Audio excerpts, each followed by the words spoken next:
बिजली संकट से निपटने के लिए सरकार ने अब राज्यों के डिस्कॉम को मदद का हाथ बढ़ाया है। फैसला लिया गया है कि उन्हें पीएफसी और आरईसी जैसी सरकारी कंपनियों से छोटी अवधि का कर्ज मुहैया कराया जाएगा। अब सवाल ये खड़ा होता है किस दर पर ये कर्ज दिया जाएगा, इसे चुकाया कैसे जाएगा, और अगर महंगा कोयला आयात हो भी जाता है तो क्या राज्य सरकारें इतनी महंगी बिजली खरीद पाएंगी?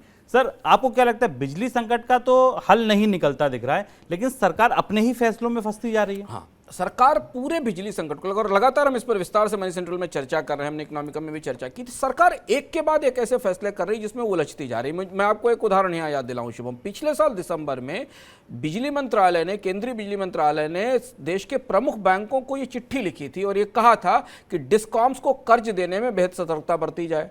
उनके ऊपर तो उस समय 1.1 लाख करोड़ रुपए के बकाए थे, उनके ऊपर बकाए बहुत ज़्यादा हैं। वो कर चुका पाएंगे कि नहीं, इसकी कोई गारंटी नहीं। आरएफसी और पीएफसी जिस तरीके के, आरईसी रूरल इलेक्ट्रिफिकेशन कॉर्पोरेशन और पावर फाइनेंस कॉर्पोरेशन जिस तरीके के नियम लागू करता है कर्ज देने के लिए, उस सख्ती के साथ इनको कर्ज दिया जाए।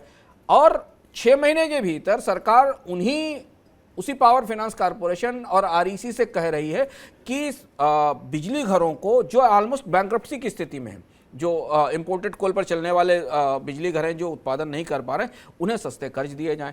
चीज़ हमें और ध्यान रखने की ज़रूरत है कि पिछले साल सरकार ने जब एनपीए को लेकर रिजर्व बैंक और सरकार ने अपनी पॉलिसी बदली थी तो उस समय काफ़ी गहमा-गहमी हुई थी और ये कहा गया था कि बिजली घरों पर जो बकाया है उसे रिजर्व बैंक के जो प्रॉम्प्ट करेक्टिव एक्शन मेजर्स हैं या जो बैंकों के एनपीएस हैं उनके दायरे से बाहर रखा जाए, क्योंकि ये समस्या इंफ्रास्ट्रक्चर सेक्टर से आने वाली है। तो अब क्या हो रहा है कि अब हमने देखा पिछले 15 दिन में कि कोल का इंपोर्ट नहीं हुआ, ना तो बिजली घर कोल इंपोर्ट करने को तैयार है, ना राज्य सरकारें करने को तैयार है। वही पुरानी कहानी, महंगा कोयला तो महंगी बिजली पर, महंगी बिजली की वसूली कौन करके देगा, बिजली का बिल कौन वसूलेगा।